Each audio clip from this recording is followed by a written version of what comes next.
On va maintenant refermer ce chapitre autour de l'affaire Fillon et des affaires en général. Et on va recevoir un homme qui a choisi de défier le géant américain Uber et les autres plateformes de VTC. En 5 ans, ces plateformes ont attiré des milliers de chauffeurs. Mais aujourd'hui, pour certains, c'est la désillusion. Semaine de 60 heures, salaire inférieur au SMIC.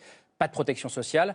Alors Uber s'en défend, nous entendrons d'ailleurs dans notre enquête leurs arguments, mais certains chauffeurs comparent leurs conditions de travail à de l'esclavage moderne. Je cite ce mot, c'est le cas de celui qui va nous rejoindre sur ce plateau. Il s'appelle Saya Baroun, c'est lui le leader de la fronde anti-Uber. Il sera avec nous dans un instant, mais d'abord la face cachée des VTC, une enquête signée Elsa Arfi. C'est l'histoire d'une lutte sociale, nouvelle génération. Aéroports et routes bloquées, clients malmenés, les chauffeurs de VTC craquent. Salaire de misère, horaires à rallonge et zéro protection sociale, ils se disent victimes de la nouvelle économie. Esclavagiste Uber! On lâche rien. De toute façon, si vous lâchez, vous savez ce qui va se passer. Hein. Vous n'allez plus avoir de boulot. L'ubérisation de la société, c'est un phénomène qui touche beaucoup de monde. C'est le phénomène que dans 2-3 ans, des gens, des politiques vont dire « Merde, il y avait un mec à Bastille qui a prévenu tout le monde ». C'est la précarité. Maintenant, il faut combattre ce système-là. Il faut prendre les chauffeurs, leur expliquer. J'ai monté mon entreprise il y a 2 ans. J'ai créé la mienne à 23 ans. 20 ans. 32 ans. J'ai créé la mienne à 40 ans. Quand le géant américain Uber débarque en France, il fait miroiter aux jeunes des quartiers un rêve, devenir leur propre patron. Je les ai tous rencontrés personnellement. Mon entreprise, c'est le transport de personnes.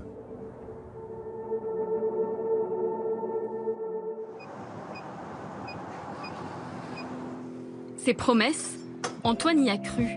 Il y a 4 ans, il a abandonné un travail de salarié. Il a emprunté pour acheter une berline, suivi une formation de chauffeur et s'est inscrit sur la plateforme Uber. On est plutôt bien accueillis par la plateforme, tout se passait bien, on travaillait et malheureusement, c'est normal, c'était les débuts. Les courses, elles tombaient pas tout le temps, donc du coup, en fait, on nous garantissait un chiffre d'affaires pour rester sur le terrain. C'était assez magique. Mais en quelques mois, le rêve a viré au cauchemar. Uber a augmenté ses commissions de 20 à 25% et baissé le tarif minimum de la course de 8 à 5 euros. Aujourd'hui, Antoine gagne 1 000 euros par mois, moins que le SMIC, pour 50 heures de travail par semaine.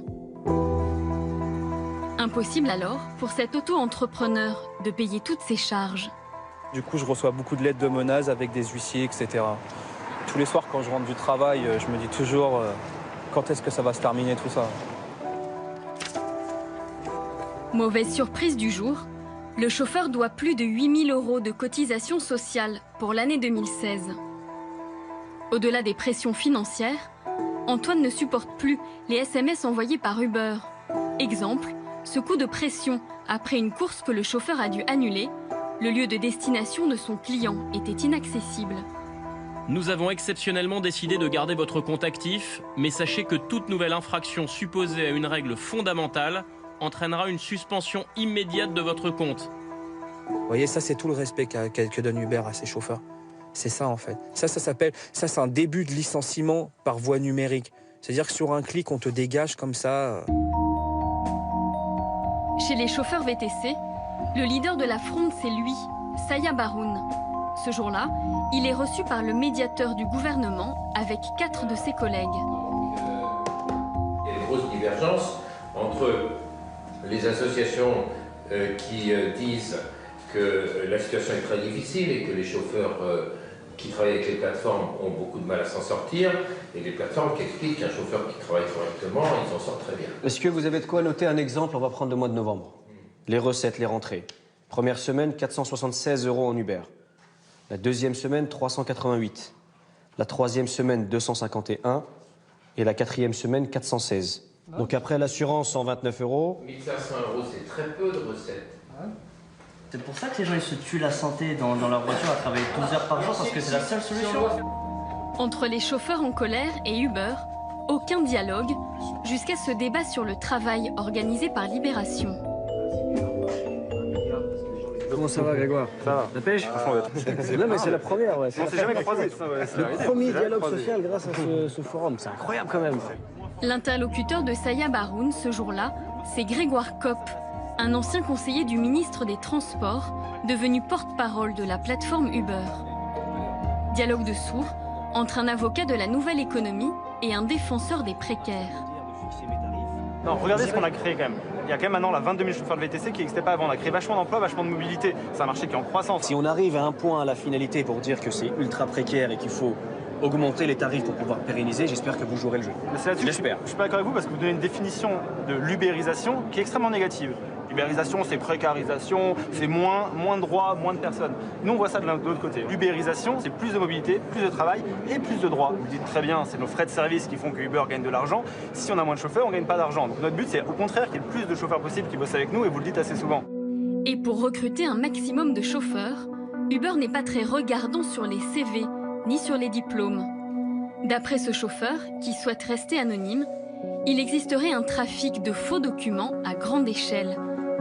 Chaque semaine, une cinquantaine de personnes munies de faux papiers seraient sélectionnées par Uber. Les chauffeurs n'ont pas forcément la carte VTC, n'ont pas forcément la qualification pour être chauffeur. Uber ne vérifie pas l'authenticité des documents. Démonstration. Ce chauffeur falsifie tous les documents demandés par la plateforme, carte professionnelle de VTC, assurance, casier judiciaire, et les recrée au nom d'un journaliste de notre rédaction qui va tenter sa chance chez Uber. Direction les bureaux de la plateforme à Aubervilliers. Les contrôles sont très légers. J'ai tous les documents mais je les ai scannés. Même pas besoin de présenter les documents originaux. Ça marche quand vous prenez en photo les photos? Ah, c'est bien. Et 4 minutes seulement après s'être présenté au guichet, le tour est joué. Donc je le mets à l'avant du véhicule. Exact. Et donc du coup, donc là je suis inscrit, je peux rouler Tout de suite. dès maintenant.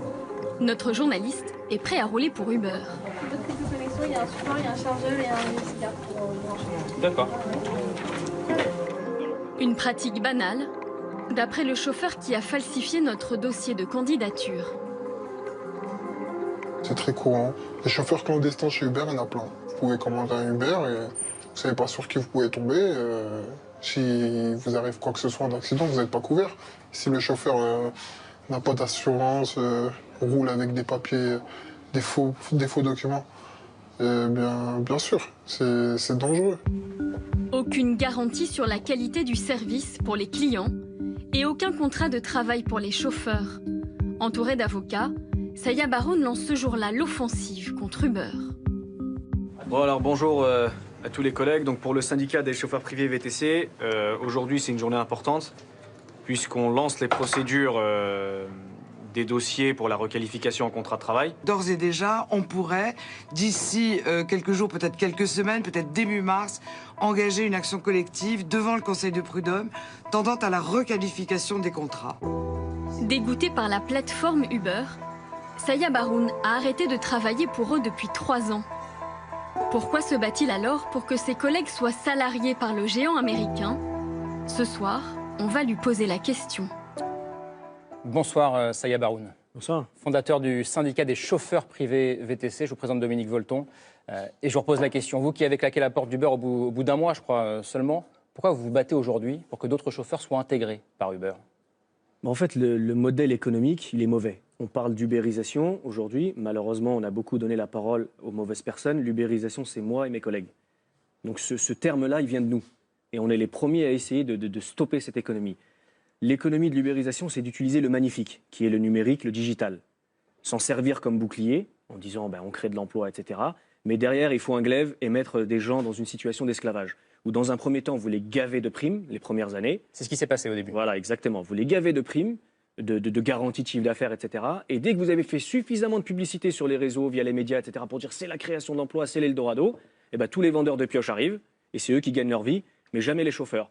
Et malheureusement, à chaque fois que quelqu'un essaie de se lever pour dire je ne suis pas d'accord, on lui jette à la figure, tu viens de la banlieue, tu as des origines, tu n'as pas d'avenir, il faut accepter ça. Comme l'a dit récemment Emmanuel Macron, par exemple. On a essayé de l'accrocher récemment au salon de l'entrepreneur. Il dit « je n'ai pas dit ça, ça a été sorti de son contexte, etc. » Justement, je rebondis sur ce que vous venez de dire. Exemple avec Emmanuel Macron, ancien ministre de l'économie, candidat aujourd'hui, qui est l'un des meilleurs avocats d'Uber, encore plus que les dirigeants d'Uber. On va l'écouter, c'était devant Mediapart au novembre dernier, je crois. Et il disait qu'en gros, Uber avait réussi là où l'État a échoué depuis plus de 30 ans. Écoutez-le. La réalité, c'est qu'en effet, ils travaillent parfois 60-70 heures pour toucher le SMIC. Mais ils rentrent dans la dignité. Ils trouvent un travail, ils mettent un costume, une cravate, ils montent dans une voiture. Ne peut-on pas leur offrir mieux? Mais d'accord, mais qu'est-ce qu'on leur offre de mieux depuis 30 ans? Moi, je veux bien. Qu'est-ce qu'on leur a offert de mieux? Qui a proposé quelque chose de mieux? Qu'est-ce que vous lui répondez, Seyah Baroun?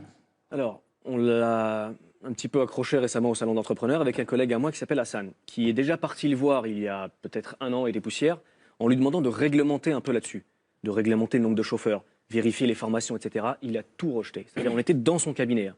On a vu des membres de son cabinet, notamment son directeur de cabinet, dans un grand restaurant. Vous savez, dans la banlieue, moi, je ne savais pas tout ça. Mais il y a beaucoup de lobbying, il y a des grands restaurants de luxe qui se font, il y a des vidéos qui tournent là-dessus, des articles et tout ça. Et ils ont beaucoup mis des bâtons dans les roues pour la loi Grand Guillaume aussi.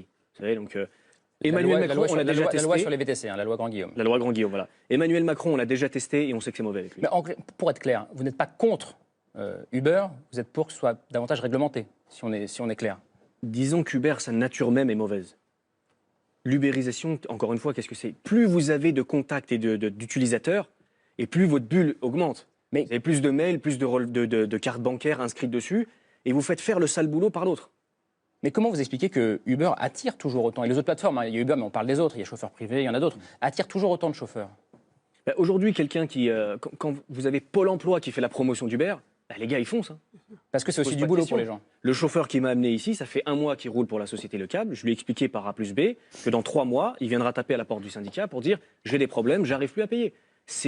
J'en mange 10 par jour comme ça. Alors, les collègues qui viennent d'arriver et quelques mois plus tard, je les retrouve avec nous. Avant de parler des propositions d'Uber, il y a une bataille de chiffres autour du salaire des chauffeurs de VTC. Alors selon les plateformes, on est autour de 10 € de l'heure, je crois que c'est ça. Selon vous, c'est 4 € net de l'heure. Qui est-ce qu'on doit croire? Non, au niveau des plateformes, ça tournait entre 18 et 23 € bruts de l'heure. Mais la finalité, si on suit leur raisonnement optimum, on tombe sur 1 700 € pour 60 heures la semaine. Et si on suit notre raisonnement à nous, c'est 700 €. Donc avec le médiateur, on a fait tous les calculs, et la fourchette pour 60 heures la semaine, c'est 700 à 1700. Et 1700, c'est le cas optimum où le gars optimise tout. Selon Uber, encore une fois, selon les plateformes. C'est-à-dire quand elles trouvent des assurances soi-disant moins chères, etc., mais il y a très peu de garanties. Et lorsqu'on fait un peu la bataille des chiffres entre nous, on est entre 700 et 1700. Et pour un chauffeur, 40 heures la semaine, c'est entre 0 et 1000 €. Alors pour essayer d'avancer et peut-être de finir sur une note un peu plus positive, Uber a fait des propositions cette semaine. La plateforme propose de créer une commission avec des représentants des chauffeurs et de la direction, et également une aide pour les conducteurs en grande difficulté dont vous venez de parler. Est-ce que vous applaudissez? Ça va dans le bon sens? Pas du tout, pas du tout. La commission nous exclut et m'exclut moi de fait, puisqu'il faut absolument travailler avec Uber plus de 50 heures la semaine. Donc déjà, pour créer une commission, vous voulez forcer les gens à travailler pour vous, ça, c'est pas bon. Et deuxièmement, le sujet là-dessus, c'est le tarif, les revenus et la discipline. Vous l'avez peut-être pas vu dans le reportage, mais on peut virer un chauffeur avec un simple mail. C'est-à-dire, vous commandez un chauffeur, racontez n'importe quoi, qu'il a grillé des feux, qu'il a eu des propos, etc. Il se fera virer dans la soirée. Donc l'objectif, c'est ça, et non pas de parler de quelques cas isolés où on va très probablement se faire enfumer en disant votre véhicule n'est pas bon, on vous propose un véhicule pas cher, engagez-vous chez nous pour 4 ans sur un crédit et vous allez mieux vivre. En tout cas, les discussions vont se poursuivre avec Uber. On suivra ça évidemment dans ces politiques. Je précise juste une chose, c'est que le journaliste de ces politiques qui s'est fait embaucher comme Uber n'a pas transporté de personnes. C'était juste pour montrer qu'on pouvait se faire embaucher avec de faux papiers. Mais on n'est pas allé juste transport de personnes. Pour rendre hommage à la famille de la victime, le petit jeune Yacine, 22 ans, qui s'est fait percuter la semaine dernière, il est décédé. Le chauffeur Uber qui l'a percuté travaillait pour un loti de manière illégale. Et ils sont au dépôt, lui et son patron, qui ne l'avaient pas déclaré. Et je rappelle qu'aujourd'hui, Uber et les autres plateformes, il y a environ 2 tiers des chauffeurs qui ne sont pas déclarés. 2 tiers des chauffeurs qui ne sont pas déclarés. 2 tiers des chauffeurs qui sont dans l'illégalité totale. Et personne ne vérifie quoi que ce soit là-dessus. Ce sont vos chiffres et on les vérifiera, d'ailleurs, dans ces politiques. Et en tout cas, encore une fois, avec plaisir. Merci beaucoup d'être venu témoigner sur ce plateau. On revient à la politique et à la campagne présidentielle. Que va-t-il se passer la semaine prochaine? C'est l'Agenda Express.